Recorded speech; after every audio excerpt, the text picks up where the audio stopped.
Hello, Wobbly Phil here. So, you want to ride a classic motorcycle. You dream of swooping along scenic back roads and bendy lanes to the splendid sound of an old school single, twin, triple or four. You park up at a cafe or hilltop spot and a throng of admirers marvel at your shiny machine and wonder at your dedication to the memory of motorcycling in the 1960s and 1970s. That's the dream, but what did it really take to safely pilot that magnificent machine back when it was new and pocket calculators were at the cutting edge of technology? Let's find out. I'm old enough to have ridden 1970s motorcycles in the 1970s, and back then it wasn't about rosy-tinted nostalgia. These bikes were the latest, not-so-greatest things, and mostly used to escape our dull suburban lives, looking for adventure or whatever came our way, or just to get to our shitty jobs paying 55 pence an hour. So here's my purely personal reminiscence of what it was like to ride a classic bike back when they weren't classics. Feel free to add your own recollections in the comments.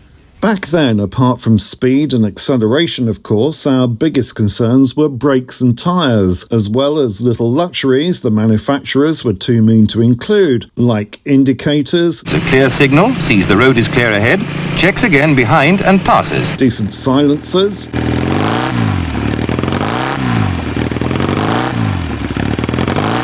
headlamps that illuminated more than 6 inches in front of you, and horns that were louder than the original manufacturers, which were typically no more attention-grabbing than a bee in a jam jar.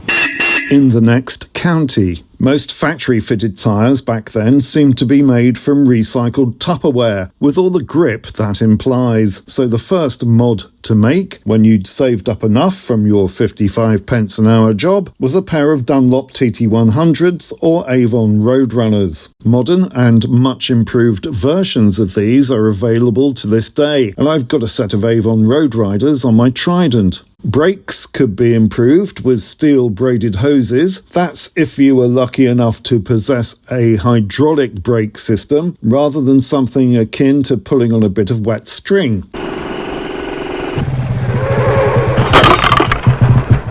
As well as better brake pads and shoes. Headlights in those days were not much more effective than a candle stuffed in a brown beer bottle, so one immediate modification that most of us made was to swap the manufacturer's paltry offering for a sealed halogen unit, typically from French manufacturer CB. The difference was literally day and night, like you'd strapped the Eddystone Lighthouse to the front of your bike. It meant you could ride home from your 55 pence an hour wage slavery, knowing you'd be able to avoid that unlit skip parked up ahead. Helmets were rudimentary, but skid lids weren't even compulsory here in the UK until 1973 and were mostly regarded as an optional extra. Motorcycle fatalities were topping on average 1,000 a year in the UK between 1960 and 1980. Wear a helmet. Always. The authorities, concerned about the scale of this mass motorcycle slaughter, put out endless public information films in the vain hope we'd listen to their preachy and patronising messages. But in the end, legislation was inevitable. Helmets became compulsory, and eventually, so did training for learner riders. The manufacturers took notice too, especially the Japanese, who were by then dominating the market and in the process realising that killing your customers off wasn't very good for business. By the end of the 70s, they were making machines that would go round corners. The bendy bike frames of yore had been banished. You could even come to a stop in less space than an oil tanker, a massive improvement.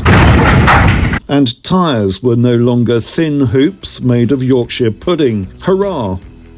So those are my memories of riding classic motorcycles back when they weren't classic motorcycles. If, like me, you own one today, all the worst wrinkles will more than likely have been ironed out. Your brakes will have been improved over the years, you'll be running on better modern tyres, any handling vagaries will have been sorted out by updated suspension, and all your riding gear will be safe and mostly waterproof. Well, that's the theory, but just remember you wouldn't expect a 50-year-old pocket calculator to perform like your Apple laptop. So, never ever forget you're trusting your life to what is very ancient technology.